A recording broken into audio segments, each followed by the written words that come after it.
Hospital hospital आगे hospital आए पड़े सर আমরা সহ যাবো আর কি হতেও পাইতেছে স্যার।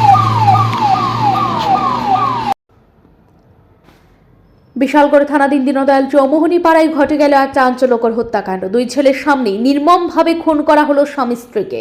গুরুতর আহত হয়েছে তাদের দুই সন্তানও। ঘটনাকে কেন্দ্র করে সংশ্লিষ্ট এলাকায় ব্যাপক উত্তেজনা ছড়িয়ে পড়েছে। পুলিশের তৎপরতায় অভিযুক্তকে গ্রেফতার করা হয়েছে। বিশালগড়ের দীনদয়াল চৌমুহনী এলাকায় বিপুল দাসের সঙ্গে পারিবারিক বিষয় নিয়ে বিবাদ বাধে তার ভাতিজা অজান্ত দাসের। তর্কাতর্কি করাই ভয়াবহ সংঘর্ষ। বিপুল দাসকে বাঁচাতে তার স্ত্রী ও দুই ছেলে এগিয়ে গেলে অভিযুক্ত অজান্ত দাস, তার বাবা বিষ্ণু দাস এবং মা তাদের উপর ধারালো অস্ত্র নিয়ে আক্রমণ চালায়। রক্তাক্ত অবস্থায় বিপুল দাস, তার স্ত্রী শিমু দাস এবং তাদের দুই ছেলেকে উদ্ধার করে ফায়ার সার্ভিস কর্মীরা বিশালগড় মহকুমা হাসপাতালে নিয়ে যান। সেখানে চিকিৎসক রিয়াল মজুমদার বিপুল দাসকে মৃত ঘোষণা করেন। আশঙ্কাজনক অবস্থায় শিমু দাসকে জিবিপি হাসপাতালে স্থানান্তর করা হলে চিকিৎসকরা তাকেও মৃত বলে ঘোষণা করে। দুই ছেলের অবস্থা গুরুতর, তাদের চিকিৎসা চলছে জিবিপি হাসপাতালে। এই বিষয়ে শিমু দাসের এক আত্মীয় জানান, পারিবারিক বিবাদের জেরে দুই ভাইয়ের মধ্যে সংঘর্ষ ঘটে, যার ফলে স্বামী স্ত্রীকে কুপিয়ে হত্যা করা হয়। তিনি অভিযুক্তদের দৃষ্টান্তমূলক শাস্তির দাবি জানিয়েছেন। ফায়ার সার্ভিস নিয়ে এসেছে 4 জন পেশেন্ট। এদের নাম হলো শিমু দাস, জয় দাস, কিষান দাস, বিপ্লব দাস মনে না বিপ্লব দাস ব্রড ডেড কন্ডিশনে এসছে। আর যে শিমু দাস, ওনার কন্ডিশনও বেশি একটা ভালো না। ওনার নেকের মধ্যে ইনসাইস্ট কাট ইঞ্জুরি আছে, পায়ের মধ্যেও কাট ইঞ্জুরি আছে, শার্প ইনস্ট্রুমেন্টের সাসপেক্টেড কাট ইঞ্জুরি। তো ওই পেশেন্টও বেশি কন্ডিশনটা স্থিতিশীল নয়। আর যে বাকি দুইজন আছে ওদেরও অনেক ইঞ্জুরিজ পাওয়া গেছে শরীরে, কাট ইঞ্জুরি অনেক জায়গাতেই আছে, চেস্টে লেগে অনেক জায়গাতেই কাট ইঞ্জুরি পাওয়া গেছে। তো এদের 3 জনকেই ইনিশিয়াল ড্রেসিং আর ম্যানেজমেন্ট করার পর এজিএমসিতে ট্রমা সেন্টারে রেফার করা হয়। কোন জায়গা থেকে আনা হয়েছে? এদেরকে আনা হয়েছে উত্তম ভক্ত চৌমুহনীর সাইডে। কি হয়েছিল ঘটনাটা? কি হয়েছিল মনে অ্যালিজ হিস্ট্রি অফ ফিজিক্যাল অ্যাসল্ট টাইপের কিছু হবে। 5টার সময় আমরা খবর পাইছি, ফোন আইছে যে বঞ্জি জামাইয়া মধুপুর থেকে ফোন করছে। মধুপুরতে ফোন করছে পরে আমরা জানছি যে এমন এমন ঘটনা, মারা গেছে, জাগাত মারা গেছে বঞ্জি জামাই। আর বঞ্জি জীবিত আছে, ছেলে 2 জন। বঞ্জিরে লইয়া জীবি আইছে, রেফার করছে বিশালগড় থেকে।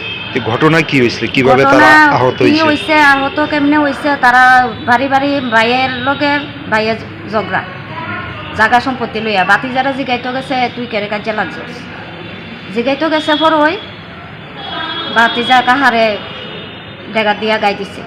বা যে গাই দিছে নাম কি? এর নামটা আমরা কইতারি না। আমি সম্পর্কে কি হয়? বাতিজা, আপন বাতিজা। আপন বাতিজা। বাকি যে মানে 4 জন যে আহত হয়েছে, তারা মানে তারা কে করছে? বাতিজাই করছে। এখন যে বাতিজা এই ঘটনা করছে, এই বাতিজা কই আছে? তারা ওখানে বাড়িতে আছে, ওখানে কইতাছে তো তারা ধরা পড়ছে। কোন থানাতে ধরা পড়ছে? বিশালগড় থানা। বিশালগড় থানা। যার মৃত্যু হয়েছে ওনার জীবিত আনার পর মৃত্যু হয়েছে না বিশালগড় হাসপাতালে? না, এই বঞ্জি এখানে মৃত্যু হয়েছে। আর জামাই? জামাই বলে বাড়িতে ডেড বডি গেছে। নাম কি জামাই? বিপুল দাস। আর এনে যে জীবিত যে মৃত্যু হয়েছে ওনার স্ত্রী যে সীমা দাস।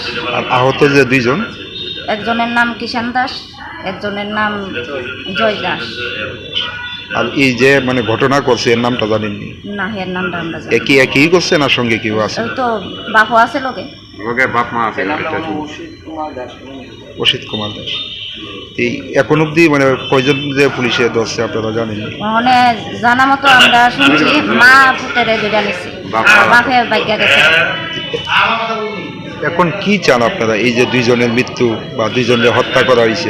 তারা শাস্তি চাই। ঘটনার কোন জায়গা হয়েছে? ঘটনার দীনদয়াল চৌমুহনী ধরে বিশালগড়।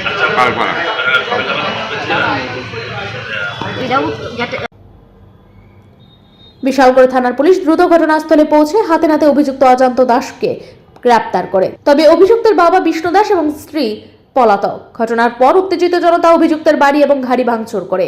পরিস্থিতি নিয়ন্ত্রণে আনতে জেলা পুলিশ সুপার বিজয় রেড্ডি সহ বিশাল পুলিশ বাহিনী ঘটনাস্থলে পৌঁছে তদন্ত শুরু করেছেন। গোটা এলাকায় এখন থমথমে পরিস্থিতি বিরাজ করছে।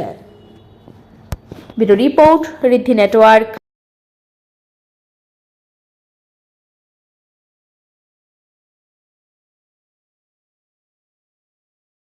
রিপোর্ট।